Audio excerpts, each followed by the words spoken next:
Despite their age, these cars are still in production and available brand new, but the Land Cruiser 70 introduced in 1984 has become the ultimate off-road icon. This model is still in production today, barely changing in 40 years. Unlike modern Land Cruisers 300 or Prado, the 70 series remains as rugged and utilitarian as ever. In 1984, the Land Cruiser 70 replaced the 40 series, offering multiple body styles, 3-door, 5-door, pickup, and chassis cab for specialized vehicles. During the 90s, minor updates were made, but the design and construction remained unchanged. In 2007, Toyota decided to continue production of the Land Cruiser 70 for select markets, including Australia, Africa, the Middle East, and Latin America. Today, the Land Cruiser 70 is still widely used by military forces, police, humanitarian organizations, and farmers.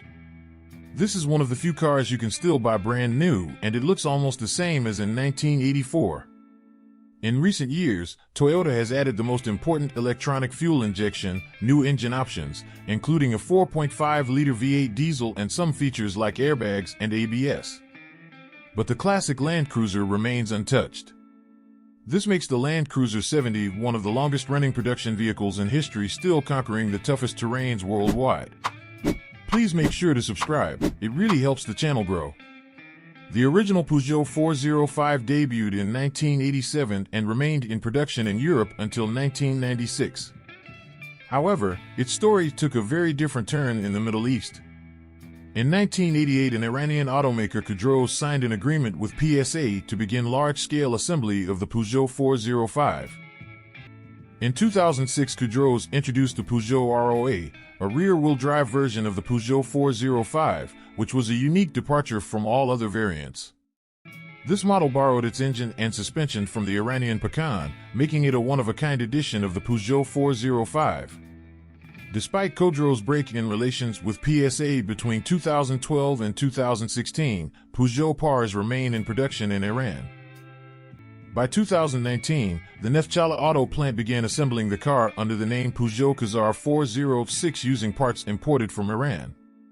Despite its outdated design, the car quickly became hugely popular in Azerbaijan.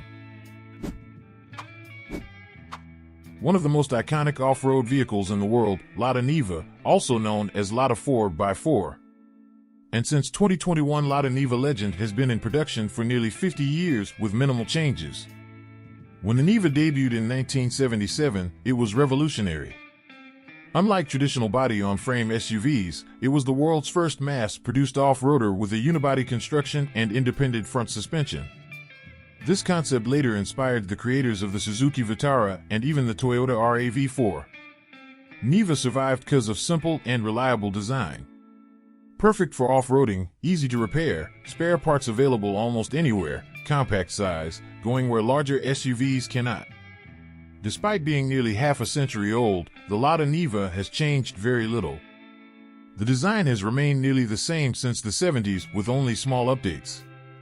It still uses a 1.7-liter 83 horsepower engine now adapted for modern regulations and of course the fuel injection. In 2021, it was officially renamed Lada Niva Legend, but it's still the same car. Today, Niva is still in production and exported to dozens of countries. It remains one of the most affordable and capable off-roaders. UAZ 452 Bukhanka, in production since 1965. This is a true Soviet automotive icon that has remained virtually unchanged since its debut in 1965. Originally designed for military, medical, and rural use, it has become a legendary workhorse over the decades. This is what the UAZ looked like in the 60s, and this is what it looks like today in 2025. If you noticed a difference, congratulations. You're more observant than UAZ engineers. Why is the Bukhanka still in production? Simple and reliable design, rarely breaks, easy to fix, unmatched off-road capability, goes where others get stuck. Minimal changes over 60 years, nearly identical body and interior, still in demand and extreme conditions, used by the military, emergency services, and in the Arctic. What has changed in 60 years? In the 1970s, the engine was slightly upgraded, but it's still a 2.7-liter gas guzzler. In the 90s, the factory added a plastic dashboard and seat belts, got power steering and front disc brakes, but the handling remains tough. They finally added USB ports and heated seats, but the mechanics and design are still the same. Today, the Bukhanka is still being produced and sold, making it one of the longest-running vehicles in history. It perfectly demonstrates how a true off-roader doesn't need change as long as people keep buying it. Thank you for your attention and have a nice day.